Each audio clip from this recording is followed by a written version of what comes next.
Este es un tema que ustedes van a ver que involucra, si bien parece que está exclusivamente relacionado con cardiovascular, involucra un montón de funciones que están reguladas por esos factores que se liberan en las células endoteliales y que hoy sabemos que esos factores que se liberan en las células endoteliales, no tenemos ni abierto esto, también se sintetizan y se liberan en otros tejidos que no solamente son esas células endoteliales, pero el principio se encuentran a partir de acá. Y ahora sí, bueno. Y que lo que parece que es algo muy chiquito, lo que vamos a ver, que yo les pongo acá fisiología del endotelio, es algo muy limitado a las células endoteliales, que como ustedes saben, fundamentalmente están tapizando todos los vasos sanguíneos. El solo hecho de pensar que los vasos sanguíneos están en todos los tejidos y en todos los órganos, entonces quiere decir que hay células endoteliales en todos los tejidos, en todos los órganos. O sea que todos los factores que liberan actúan en diferentes sistemas. Entonces, eso hace que la cosa sea mucho más importante y no solamente eso, sino como van a ver al final de esta clase, hoy hay un montón de patologías que se les ha identificado una disfunción de las células endoteliales, una disfunción del endotelio, y eso genera, por un lado, o la patología lo está generando, o la disfunción del endotelio está generando la patología. Cada vez hay más patologías donde se ve la disfunción endotelial involucrada, con lo cual, a medida que pasa el tiempo, no solamente los conocimientos que ustedes pueden tener de esto son importantes, por el lado de estar estudiando fisiología o después fisiopatología, sino que también es importante porque se está buscando a través de estos factores endoteliales diferentes fármacos para actuar o para combatir determinadas patologías y también para el diagnóstico. O sea que también algunos factores se están estudiando para el diagnóstico, lo cual hace que este tema cada vez adquiera mayor importancia en los temas de salud, ¿no? Las funciones del endotelio, en principio, es una barrera selectiva, y eso lo saben bien ustedes. O sea, ustedes estuvieron estudiando microcirculación en cardio y ven que a nivel de la microcirculación, que son los capilares, la única barrera que hay es las células endoteliales. O sea, que prácticamente los capilares no tienen ni siquiera capa de músculo, etcétera, o sea, con las células endoteliales. O sea, es una barrera selectiva y esa función se conoce y se conoce hace muchísimos años. O sea, no es una cosa novedosa. Pero lo más novedoso que se empezó a descubrir a partir de los primeros trabajos, que ahora se los voy a contar un poco, que fue alrededor de 1980, o sea, el siglo pasado, que suene muy lejos, o sea, no está tan lejos, está relacionado con la mantención del tono vasomotor, o sea que hay factores que regulan el tono vasomotor.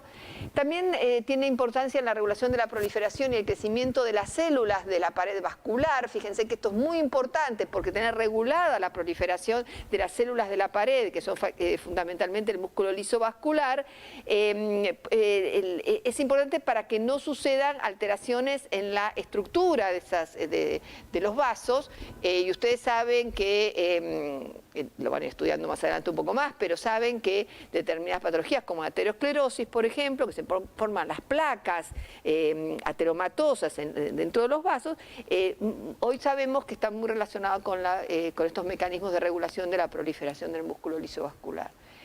Después regula la trombogénesis y la fibrinolisis, y eso ya lo vieron ustedes cuando vieron sangre. Regula la adhesión de leucocitos y plaquetas, esto también lo vieron cuando vieron sangre, que cuando había una discontinuidad del endotelio, el endotelio no estaba intacto, se estimulaban estos mecanismos de adhesión de plaquetas y de leucocitos. Regula la agregación plaquetaria, modula la peroxidación de lípidos y regula la angiogénesis. Este es un tema muy importante también, lo de la angiogénesis, lo van a seguir viendo a lo largo de la carrera ustedes, pero van a ver que no solamente en tejidos que han sufrido algún tipo de alteración, como podría ser hipoxia o lo que fuera el caso del músculo cardíaco, por ejemplo, se pueden llegar a desarrollar nuevos vasos, pero también es muy importante en patologías como el cáncer, donde esos tumores desarrollan mecanismos angiogénicos importantes, lo que les permite seguir creciendo, etcétera, ¿no? O sea que el tema de la angiogénesis la van a seguir viendo durante la carrera y es importante que la empiecen ya a ver acá, ¿no? Entonces, lo que más impacta sobre el endotelio son los cambios hemodinámicos y las señales que están en la circulación en general y en especial en la microcirculación. Entonces, el endotelio libera sustancias vasoactivas y tromborreguladoras, moléculas de adhesión y también factores de crecimiento. Esta es una diapositiva que sintetiza las distintas funciones del endotelio. De este lado tienen una función normal y cuáles son los factores que estarían relacionados con esa función normal, y de este lado la disfunción. Si bien los factores, aparecen factores endoteliales de uno y del otro lado de este cuadro que tienen ustedes, es claro que todos aquellos factores que favorecen la vasodilatación, la regulación del crecimiento,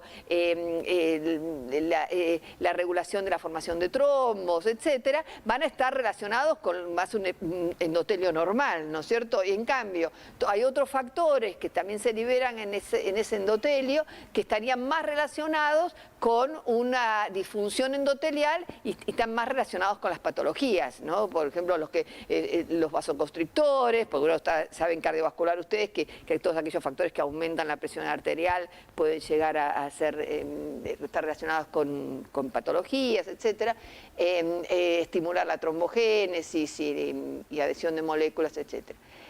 Por lo cual acá tenemos, en verde estaría todo lo más normal, en rojo estaría todo lo que se inclinaría hacia lo más patológico. Entonces, la vasodilatación, con el óxido, los factores relacionados con vasodilatación, el óxido nítrico, las prostaciclinas, el factor hiperpolarizante del endotelio, las bradykininas y el péptido natriurético C.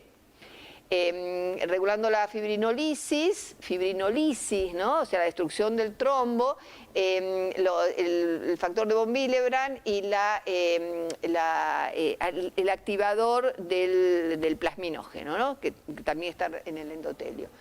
La antiagregación plaquetaria, el óxido nítrico y las prostaciclinas tienen esa función, y antiproliferación también el óxido nítrico, las prostaciclinas, TGF beta y paransulfato, que son los que están relacionados con la antiproliferación.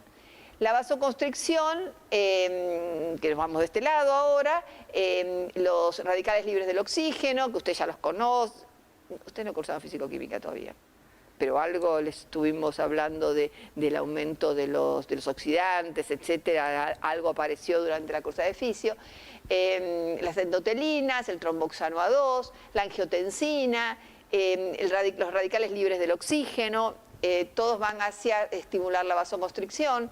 También cuando se inclina hacia aquellos factores que generan trombogénesis, como el tromboxano A2 y el inhibidor del activador del plasminógeno, moléculas de adhesión como las CAMs y las selectinas, y factores de crecimiento, los que actúan como factores de crecimiento, las endotelinas, la angiotensina. Ahora de cada una de estas cosas lo vamos a ir desarrollando, ¿no? Pero en este cuadro los tienen a todos.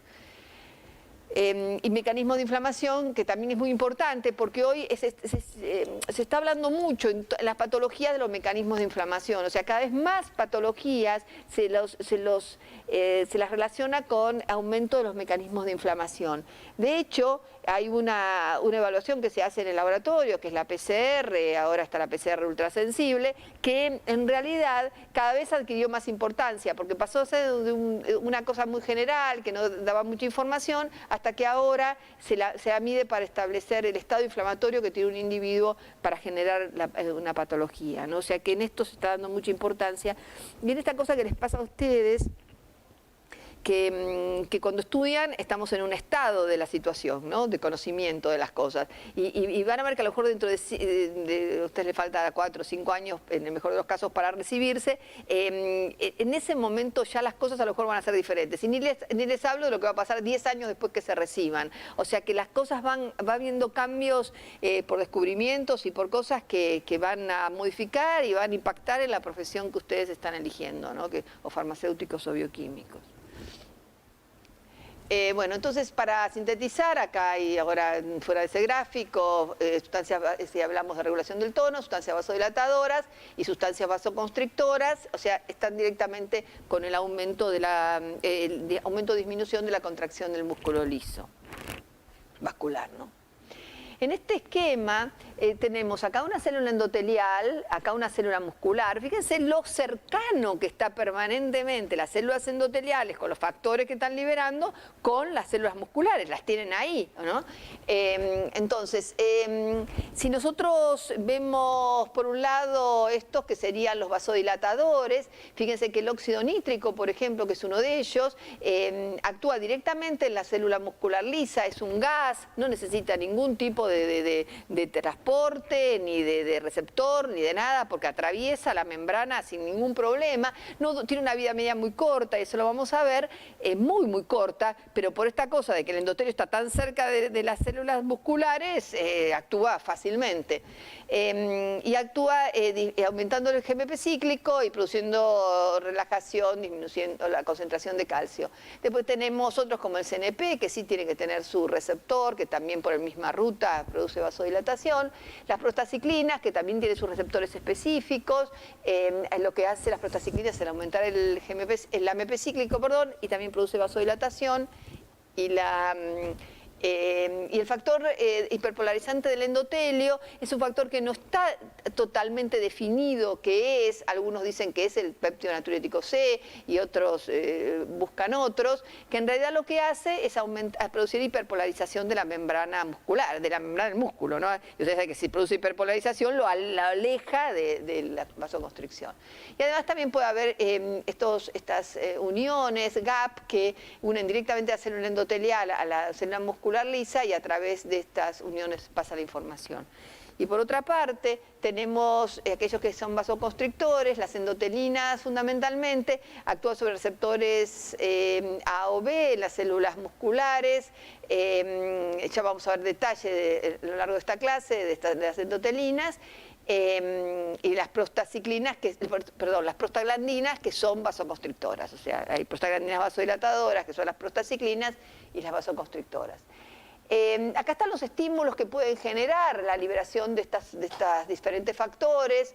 Uno de los factores que estimula principalmente estos factores vasodilatadores y principalmente el óxido nítrico es lo que se llama shear stress en inglés, y serían las fuerzas de rozamiento. ¿Qué son las fuerzas de rozamiento? El solo hecho de que pase la sangre y tocando las células endoteliales, eso ya genera fuerzas de rozamiento. Y entonces eso hace que si está pasando sangre con un determinado flujo, entonces produzca la liberación de óxido nítrico, se relaje el vaso y permita que la sangre siga pasando. Que para vasos grandes, si pensamos en una arteria, no es demasiado importante. Ahora, si estamos hablando de vasos muy pequeños, de muy poco calibre, este es un mecanismo importante para que pueda circular la sangre. Y si vamos a la fisiología comparativa, ¿no? En distintos animales, vemos que hay algunos animales que son muy pequeños, que su sistema circulatorio depende mucho de la producción de óxido nítrico para que pueda circular líquido dentro de esos vasos.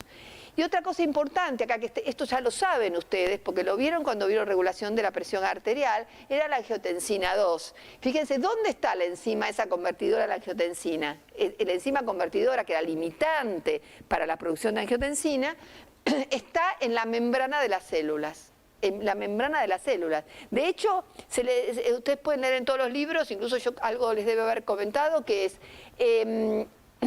por el pasaje de la sangre por el pulmón, es donde más transformación se hace de angiotensina 1 a angiotensina 2. Y es ahí donde más contacto, ahora también vieron respiratorio ustedes, donde más contacto hay entre la sangre y los vasos. O sea, el hecho de tener que producirse la hematosis en los vasos pulmonares, de la microcirculación, es donde más contacto tienen los glóbulos rojos, que incluso se tienen que hasta deformar para pasar por esos capilares, y entonces ahí donde la mayor parte de la angiotensina 1 entra en contacto con la enzima convertidora y se transforma en angiotensina 2.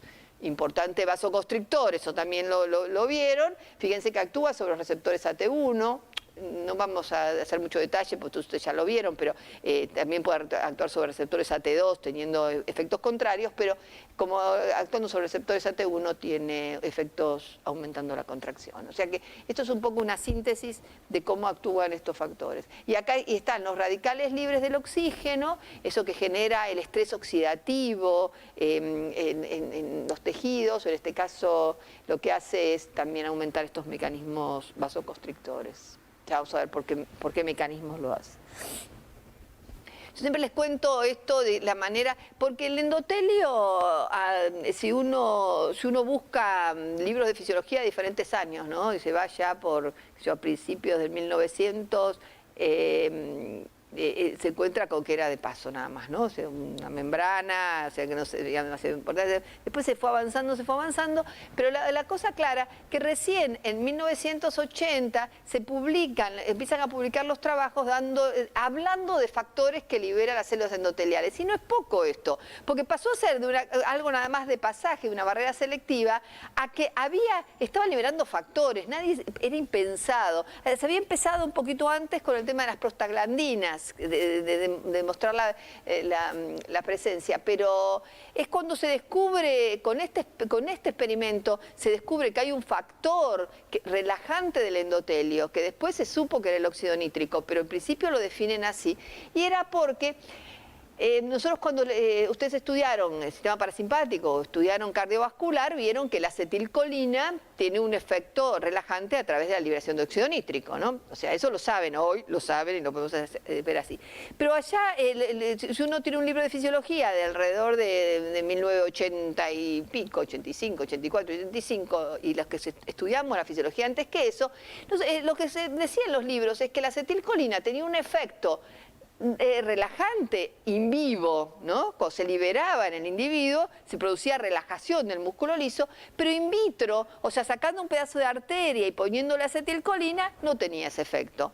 Y como esas cosas que no tienen mucha explicación, no tenían mucha explicación, porque pasaba, y la verdad que la cosa era de que aceptábamos eso y lo pasábamos así, o sea, ¿no? como estaremos aceptando cosas ahora dentro de la fisiología que tampoco podemos explicar demasiado, y a lo mejor mañana cambia, ¿no? Más en un descubrimiento. Bueno, por esa época, por 1980 aproximadamente, se produce este experimento, un grupo hace este experimento, que es la manera que hoy estudiamos también una arteria. O sea, eso todo que decimos, este factor es vasoconstrictor, es vasorelajante, todo lo que leen por ahí ustedes. O sea, este es el modelo que se hace experimentalmente para determinar los efectos de distintos factores sobre el músculo liso vascular. Entonces, el tema es lo siguiente: si nosotros sacamos un anillo de aorta de un animal, ¿no? Se le saca un anillito de aorta y se lo pone en un baño de este tipo, donde está conectado un transductor de fuerza, o sea, con eso podemos medir cómo se contrae o se relaja, y acá hay todo un baño, se lo burbujea con oxígeno, se le da todas las condiciones, y acá adentro nosotros podemos agregar cosas y ver lo que pasa, ¿no es cierto? Entonces, lo que hizo este grupo de investigación era, siempre que se quiere medir cómo se relaja un vaso, hoy también, primero hay que contraerlo. Y una vez que uno lo tiene contraído, le pone la sustancia que quiere relajarlo, ¿no? Entonces, lo más lógico siempre para contraer la norepinefrina o la noradrenalina es lo que habitualmente se utiliza. Se puede utilizar la angiotensina también, pero bueno. Entonces, fíjense lo que sucedía. Si se tomaba este anillo y se le raspaba lava el endotelio, se lo raspa el endotelio, se le pasa así, se van rápido las células endoteliales. Y se hace este experimento con ese anillo, en esas condiciones, se le pone la norepinefrina, se contrae, ven que se contrae, se mide, se contrae, y acá se le agrega la acetilcolina. ¿Y qué es lo que pasa? ¿Se relaja? No. No se relajaba.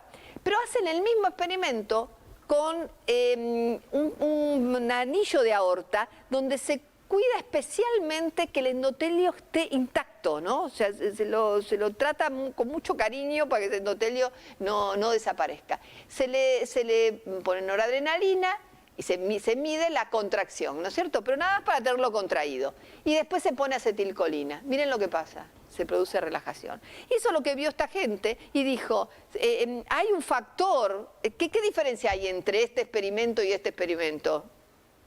La presencia del endotelio, nada más. Entonces lo que dijeron ellos es, hay un factor que libera el endotelio, que ante la presencia de acetilcolina produce vasodilatación, ¿no? Pero es necesario que exista el endotelio para que exista vasodilatación. Y ahí vamos a lo que yo les decía hoy. Esa cosa que decíamos, in vivo tiene un efecto, in vitro no lo tiene, era porque todos los experimentos que se hacían, no se tenía cuidado en no sacarle el endotelio, a que quedara intacto el endotelio. Y en realidad, porque cuando se empezó a estudiar así, previamente a eso, lo que se hacía era, se tomaba un trozo de arteria, ¿no? Y en vez de sacar un anillo, que sería cortarlo por acá, se hacían cortes en este sentido y cortes en este sentido. Si ustedes hacen cortes así, imagínenselo, cortes, cortes, cortes, y del otro lado también, y lo estiraban y quedaba como un hilito estirado. Entonces, esos cortes hacían que se tocara tanto esa arteria que finalmente el endotelio no estaba más.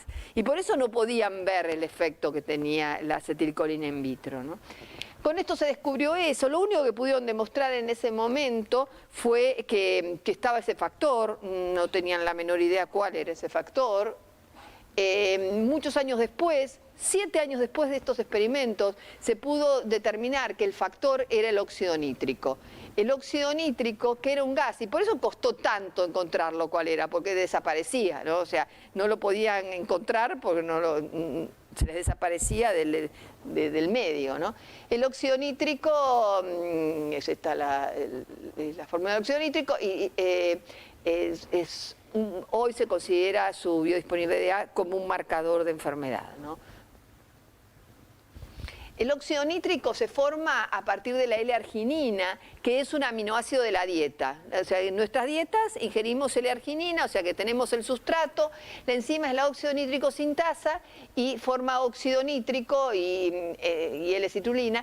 Y es importante saber cuáles son los cofactores para esta enzima, porque hoy en muchas patologías y los tratamientos que se están buscando, se están analizando los cofactores, o sea que a veces no hay buena producción de óxido nítrico, no porque no haya L-arginina, no porque esta enzima no esté adecuada la cantidad de la enzima, sino que falta alguno de estos cofactores. Y especialmente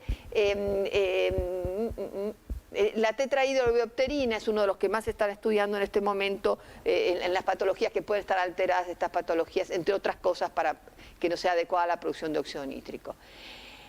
¿Cómo se metaboliza? Se metaboliza a través de la hemoglobina rápidamente. Imaginen, la hemoglobina la tenemos en la sangre, esto se libera y rápidamente se metaboliza. Y también se metaboliza a nitritos y nitratos, que es lo que se puede medir en orina y en plasma, nitritos y nitratos, que nos dan una idea de la cantidad de óxido nítrico que se produce. Pues ya se imaginarán ustedes que medir el óxido nítrico, incluso en la clínica, es como muy difícil, ¿no? Porque es un gas, así que no es tan fácil de medir.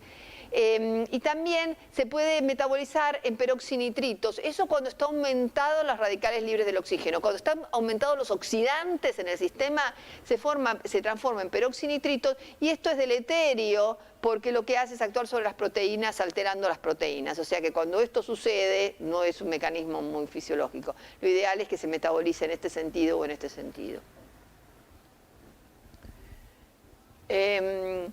Como yo ya les había dicho antes, la acción de o sea que entonces la ecuación es L-arginina, se transforma en óxido nítrico más L-citrulina por la óxido nítrico sintasa.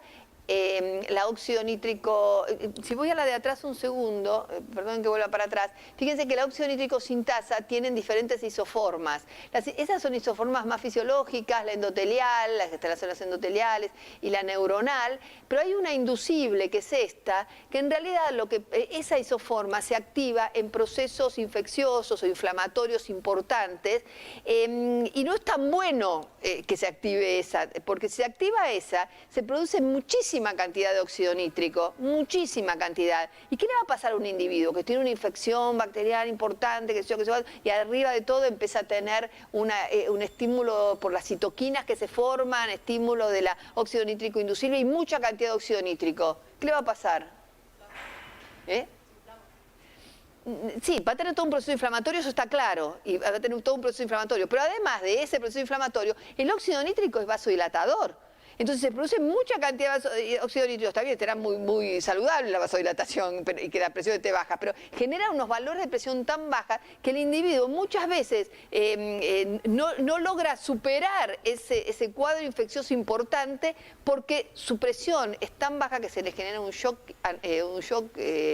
por caída de la presión arterial que es difícil sacarlo al individuo, ¿no? Y eso también se conoció a partir de conocer este sistema. Bueno, el óxido nítrico a partir del GTP forma GMP cíclico y finalmente a través del GMP cíclico, a través de esta fosfodiesterasa 5 se metaboliza y deja de tener efecto.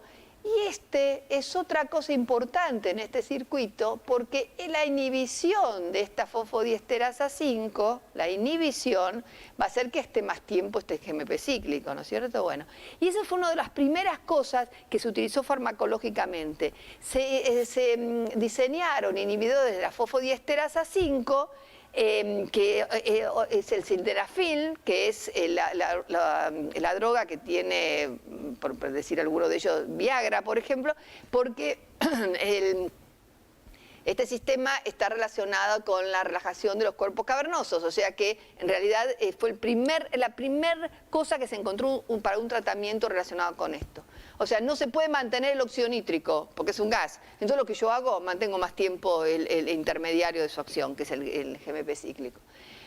Bueno, se activa la fosfatasa de la cadena liviana de la miosina, desfosforila la cadena liviana de la miosina e induce vasodilatación, ese es el mecanismo. Disminuye también el calcio intracelular. El GMP cíclico entonces produce relajación del músculo liso vascular, inhibición de la adhesión plaquetaria y de la agregación plaquetaria y de inhibición de la adhesión leucocitaria. O sea, todos los efectos que produce el óxido nítrico los está produciendo a través de la producción de GMP cíclico. Otra cosa importante es, esta es la célula endotelial, este es el lumen, la cavéola, este es el lumen de la cavéola y esta es la cavéola de la célula. Busquen, vayan para atrás, vayan a biología o anatomía, donde hayan visto esto, y fíjense que esa es la estructura de la membrana. Y está la caveolina, que es una proteína que está en esta cavéola de las células, y esto también regula la actividad de este óxido nítrico sintasa endotelial, ¿no? Eso significa que mientras la óxido nítrico sintasa endotelial está unida a la caveolina, no va a tener acción, ¿no? Para que se suelte esta unión entre la óxido nítrico sintasa y la caveolina, tiene que aumentar el calcio intracelular dentro de la célula endotelial, ¿no? Entonces, cualquier factor que aumente el calcio endotelial dentro de la célula, que puede ser la acetilcolina, la bradiquinina, las endotelinas, va a producir una ruptura de esto y activación de la enzima para que produzca óxido nítrico. Uno de los factores que también actúan en aumentar la actividad del óxido nítrico sintasa endotelial son los estrógenos, esos que estudiaron ustedes cuando vieron reproducción. Los estrógenos, hoy se sabe claramente que la mujer durante todo su periodo reproductivo hasta la menopausia está muy por debajo del hombre en los factores de riesgo. En los valores de presión arterial los tiene más bajos y todos los factores de riesgo riesgos asociados, ¿no? Y que a partir de la menopausia se iguala al hombre en los factores de riesgo, incluso aumentan los niveles de presión. Bueno, hoy se sabe también que los estrógenos están directamente relacionados con una adecuada producción de óxido nítrico, o sea que probablemente los estrógenos a través de este mecanismo la mantengan protegida a la mujer durante toda su vida sexual, digamos, mientras esté en sus ciclos sexuales, protegida de las alteraciones cardiovasculares. Esto nada más no es que me interese que ustedes lo sepan, este tema, pero que quiero que se lo imaginen. O sea, una vez que se descubre en las células endoteliales, en los factores endoteliales, se los empezó a buscar en todos lados. O sea, porque cuando hay un descubrimiento de algo, digamos, la cantidad de investigación que se hace en todos lados es realmente importante. Y lo que se vio, que no solo se van haciendo estudios de diferentes tipos, pero lo que se ve es que esta óxido nítrico sintasa, ya sea la neuronal, la endotelial o la inducible, no solamente se produce en el endotelio vascular, sino también en otros tejidos. Fíjense, en el riñón, en el corazón, en el hígado, la inducible, en el sistema nervioso central. Hoy se sabe que ambas las tenemos, pero se sabe que el sistema nervioso central es muy importante porque hoy se lo relaciona, se lo considera el óxido nítrico un neurotransmisor, pero se la está relacionando con todas aquellas patologías relacionadas con la memoria, con el aprendizaje, etc. Entonces, y fíjense, prácticamente en todos lados, no solamente está en todos lados estos factores, porque están las células endoteliales en todos lados, sino que también porque se liberan por otras células, se producen por otras células. Bueno, y esto era un poco lo que hablamos. Podemos tener la podemos estimular, la endotelial y la neuronal la podemos estimular por distintos factores, entre ellos la acetilcolina, y que también, y que estos, lo que les hablaba hoy, son las citoquinas, algunos factores relacionados con los procesos inflamatorios, el interferón, que está relacionado con los procesos virales, estimulan la inducible generando alteraciones. Y hay interleuquinas, o el TGF-beta, que produce la inhibición de esta inducible y la mantiene en valores más normales. Algunas cosas de estas, cuando vean inmunología, cuando cursen inmunología, les van a empezar a dar un poco más de sentido algunas cosas que yo les hablo, que les hablamos en fisiología, ¿no? Entonces, tenemos para el óxido nítrico, tenemos estímulos neuroendocrinos, la acetilcolina principalmente, la bradiquinina a través de receptores B2, las catecolaminas, tanto la adrenalina como la noradrenalina a través de sus receptores alfa adrenérgicos, la vasopresina, receptores B1, la histamina, receptores H1, sustancia P. Las endotelinas, si bien la nombro acá relacionado con la producción del óxido nítrico, van a ver, que ahora lo van a ver un poco más adelante, que las endotelinas se liberan por las células endoteliales, pero esas células endoteliales tienen también receptores B de la endotelina. Entonces, la endotelina actúa sobre la misma célula endotelial produciendo liberación de óxido nítrico, a pesar de que sobre el músculo liso produce vasoconstricción. Un mecanismo un poco de regulación, ¿no? Y estímulos físicos, estos son muy importantes, como les hablaba hoy, la fuerza de rozamiento, el flujo y presión de la sangre y la hipoxia tisular.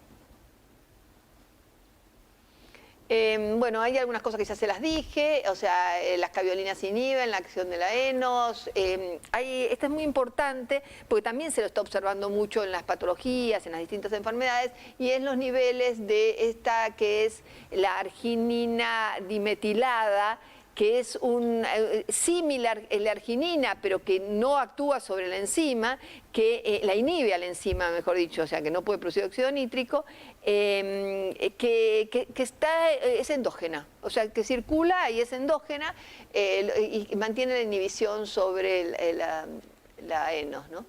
Y las proteínquinasas que la estimulan. Eso sobre la actividad. Y sobre las caveolinas, como ya se los expliqué, que la inhiben. Y sobre la expresión, las citoquinas activan, las proteínas inductoras de disfunción endotelial también la activan, y los estrógenos, la inhiben, con lo cual disminuyen la producción de óxido nítrico, y los estrógenos y el ejercicio físico estimulan la producción de óxido nítrico, estimulando la actividad de la ENOS. Es importante, porque otra cosa es el ejercicio. El ejercicio, yo una vez en una conferencia en una conferencia escuché a una de las personas, por este tema del descubrimiento del óxido nítrico hubo un premio Nobel en 1999, que se lo sacaron 3 investigadores. Uno, el que había hecho ese tema de determinar que había un factor, que yo se los mostré ahí. El otro, el que dijo 7 años después, es el óxido nítrico, ¿no? Ese factor es el óxido nítrico. Y el tercero fue uno que dijo, actúa a través del GMP cíclico. Y los 3 sacaron el premio Nobel. Y el investigador que fue el que descubrió que era el óxido nítrico, en una conferencia decía, no, porque a mí me preguntaban qué es lo que por qué el ejercicio, antes de descubrir todo esto, por qué el ejercicio hacía bien, porque todo el mundo dice, para evitar los accidentes cardiovasculares, para mejorar el estado cardiovascular, etcétera, caminar, hacer ejercicios, ¿no? Es lo que recomiendan siempre los médicos para todas estas, para evitar factores de riesgo. Y resulta que él dijo, y a mí me preguntaban, dice, me preguntaba, ¿y cuál es el factor que el ejercicio, qué es lo que el ejercicio hace para disminuir la presión o disminuir los factores de riesgo? Y le preguntaba, ¿usted doctor conoce cuál es el factor? Y él dijo, y yo les contesté, no. ¿No? Les contesté, no.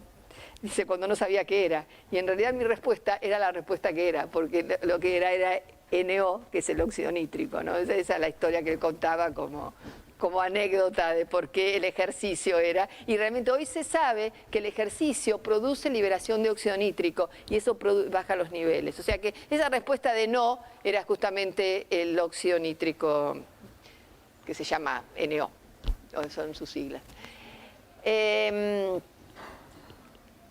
Esto es el factor hiperpolarizante del endotelio. Vamos a ir cambiando los factores. Este es el factor hiperpolarizante del endotelio. Es el que yo les digo que no se sabe exactamente cuál es ese factor, no se conoce demasiado, pero cierra los canales de tipo L, disminución del canal citosólico con relajación del músculo liso vascular, y también el aumento del calcio citosólico en las células endoteliales, que también produce, libera más cantidad de óxido nítrico, y ese factor hiperpolarizante está relacionado con el aumento de calcio en las células endoteliales. ¿Cuál es ese factor hiperpolarizante derivado del endotelio?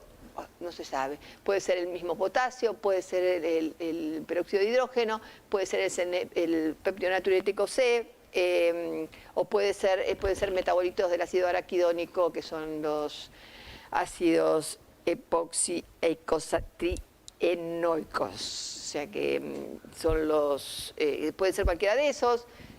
Nosotros tenemos un grupo trabajando en nuestra cátedra de fisiología y asumimos, especialmente estamos por el CNP, y bueno, podrían ser estos también. También las prostaglandinas están relacionadas entonces son factores que son liberados por las células endoteliales. Ustedes saben que las prostaglandinas se liberan a partir del ácido araquidónico por acción de las ciclooxigenasas, y puede ser, podemos tener vasodilatadoras, como por ejemplo las prostaciclinas, o vasoconstrictoras, como la prostaglandina F2-alfa y la E2, el tromboxano A2 también, que es vasoconstrictor. No sé por qué se me cambian así tan fácilmente. Bueno, entonces, bueno.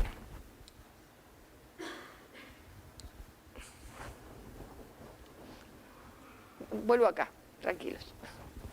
El tromboxano 2, que por ejemplo, estos que son vasoconstrictoras, producen contracción del músculo liso vascular, promueve la agregación plaquetaria. En cambio, las que están de aquel lado, que son las prostaciclinas, entre otras, prostaglandinas que son inhibitorias, producen relajación del músculo liso vascular, retarda la agregación plaquetaria, o sea que también está ese equilibrio dentro de las mismas prostaglandinas, el equilibrio entre las que tienen un efecto y los que tienen el efecto totalmente contrario. Vamos para adelante, el último caso. Ahí está. Después tenemos las endotelinas, que ya se las estuve nombrando, que es un péptido. Las endotelinas son péptidos, o sea, es mucho más fácil cuando se tuvo que saber cuál era la estructura, porque son péptidos, o sea que es más fácil determinar la estructura y aparte se mantiene más tiempo, el metabolismo es mucho más lento, son péptidos vasoconstrictores, son factores de crecimiento del sistema cardiovascular, son factores de crecimiento del músculo, no solamente del músculo liso vascular, sino también de ¿qué? Que yo se las nombré por ahí cuando vimos cardiovascular. ¿Factores de crecimiento de qué otro tejido? Del músculo cardíaco. O sea, la hipertrofia del músculo cardíaco que se producía generalmente por aumento de la poscarga, que se terminaba produciendo la hipertrofia del músculo, está relacionada con las endotelinas, o sea, con la liberación de endotelinas, especialmente en el músculo, ¿no? Inducen mitogénesis de las células musculares lisas vasculares, hipertrofia y síntesis proteica. Esos son los efectos fundamentales de las endotelinas. Estas son las estructuras, hay endotelinas, diferentes tipos de endotelinas, 1, 2, 3, y hay otros tipos que se van determinando, que tienen diferentes efectos. Los estimulantes para la producción de endotelinas son fundamentalmente la angiotensina 2, la vasopresina, TGF-beta, el lipopolisacáridos bacterianos y también el GR-estrés y la hipoxia. Inhibidores, el óxido nítrico, sustancias nitrovasodilatadoras, el factor natriurético atrial, que ya los vieron ustedes cuando vieron riñón, y los estrógenos y las prostaciclinas son inhibitorios de la producción de endotelinas. Fíjense cómo actúan. Las endotelinas se producen a través de una gran proteína, se van haciendo clivajes hasta que finalmente llegamos a la endotelina 1. La endotelina 1 actúa sobre receptores ETA o ETB en la célula muscular lisa que producen contracción y proliferación. Por otra parte, bueno, acá teníamos el óxido nítrico y tenemos las prostaciclinas, siempre en ese equilibrio, ¿no? Y después, creo que acá adelante tengo la... No, a ver, bueno. Pero lo importante de todo esto es que acá en el músculo, en el endotelio hay receptores ETB también, y la endotelina, actuando sobre esos receptores ETB, acá, ¿no? Actuando sobre esos receptores ETB, produce la activación de la producción de óxido nítrico. O sea que si uno le inyecta endotelina a un animal y mide la presión arterial, lo primero que va a haber es una bajada de presión arterial por ese estímulo de la producción de óxido nítrico y después una subida que se mantiene, ¿no? O sea que tiene ese efecto bifásico. Y es justamente porque a través de estos receptores ETB, pero después siguen predominando los ETA y predomina la vasoconstricción. Mantienen el tono vascular, vascular, dice vasodilatación por este efecto, el primer efecto que tiene, produciendo vasodilatación, estimulación de la proliferación del músculo liso vascular, de los fibroblastos y de las células mesangiales, inhibición de la liberación de renina, contracción del músculo liso traqueal, intestinal y uterino, disminuye el inotropismo por vasoconstricción coronaria, inotropismo cardíaco, ¿no? Disminución del volumen de filtrado glomerular y producen retención de sodio.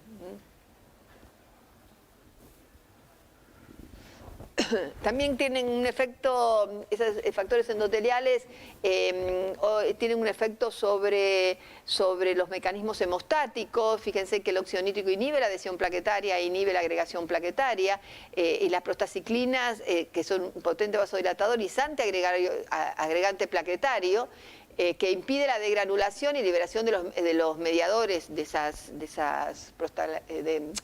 las plaquetas, ¿no? Después también está relacionado el endotelio con el activador del plasminógeno tisular, que es lo que va a favorecer la aparición de la plasmina y finalmente la destrucción de los coágulos intravasculares. También está relacionado con el inhibidor del activador del plasminógeno, que puede en un equilibrio predominar uno o predominar el otro. El heparansulfato, que favorece la acción de antitrombina 3. Y también pueden tener función procoagulante a través de factor 5 y la tromboplastina. O sea, pero lo único claro es que es un endotelio sano, va a estar relacionado con la vasodilatación, con la antiproliferación y disminución disminución de los mecanismos de crecimiento y además previene la acción vasoconstrictora de las plaquetas, impidiendo en realidad también por estos mecanismos la adhesión plaquetaria y los mecanismos de coagulación. Acá tenemos una célula en reposo, o sea, un endotelio normal. Las plaquetas no están adheridas, eso está mantenido por las prostaciclinas y el óxido nítrico. Está favorecida, no están activados los mecanismos de coagulación y están activados los mecanismos fibrinolíticos por el activador del plasminógeno. Cuando la célula está activada, o sea, estamos entrando en una disfunción, o sea, que tenemos inhibición de la agregación, inhibición de la coagulación y activación de la fibrinólisis. Cuando esa célula se activa o se lesiona o tenemos un endotelio que no es funcionante, se favorece la transformación del factor 10 en factor 10 activado, se favorece la agregación plaquetaria, se favorece a través del factor de von Willebrand los mecanismos de coagulación y se inhibe la fibrinólisis por estar activado el inhibidor del activador del plasminógeno. O sea que todos los mecanismos van en contra de lo fisiológico. Hablamos de regulación de proliferación del crecimiento vascular, con un endotelio normal, tenemos una remodelación vascular normal, pero si se empiezan a liberar factores de crecimiento, como son las endotelinas, como aumentan las angiotensinas y otros relacionados con los fibroblastos y las plaquetas, vamos a generar una remodelación anormal. Y esto también se puede dar un crecimiento anormal en el miocardio por infarto. El infarto del miocardio es cuando se produce una hipoxia muy importante en el célula muscular cardíaca y en ese remodelamiento se produce un remodelamiento alterado que hace que no tenga la función adecuada ese miocardio. Y también se presenta en la angiogénesis tumoral. Y los inhibidores de los factores de crecimiento son los emparadosulfato, el factor de transformación beta y el óxido nítrico, las prostaciclinas y la bradiquinina. O sea, otra vez ese equilibrio a nivel del crecimiento entre unos factores y los otros, y de acuerdo a cuál predomine va a ser el efecto que predomine. ¿Qué cosas producen disfunción endotelial? La hipertensión arterial, o sea, valores altos de presión arterial, produce el déficit de estrógenos, como les conté hoy. El estrés oxidativo, aumentan los oxidantes y se produce disfunción endotelial. La hipercolesterolemia, la hiperglucemia y la hiperhomocistinemia. O sea, son factores que producen disfunción endotelial, o sea, que pueden llegar a producir disfunción endotelial.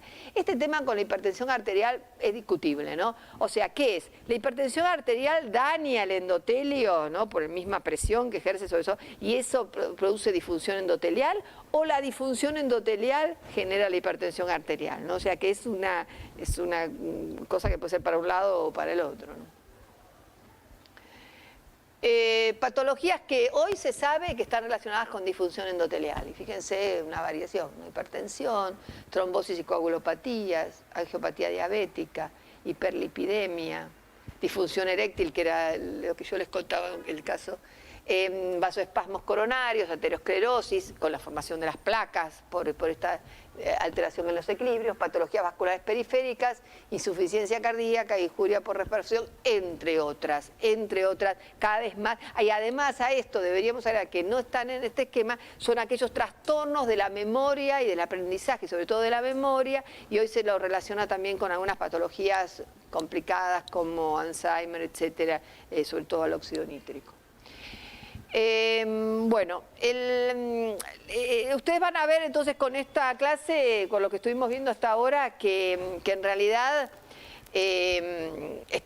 fuimos tocando un montón de temas que ustedes ya habían visto. O sea, que lo único que queríamos en esta clase hacer como un repaso de estos factores que son importantes hoy porque cada vez más, tanto en el laboratorio de bioquímica clínica como en aquellos que diseñen fármacos, se está mirando mucho el tema de los factores endoteliales hace bastante tiempo. Incluso ya hay drogas, como las que yo les di el ejemplo, que ya utilizaron este sistema, o sea, vieron estos factores y actuaron sobre estos factores. Así que bueno, cada vez más se sigue investigando sobre esto, así que cada vez más se va a saber con el tiempo sobre estos factores.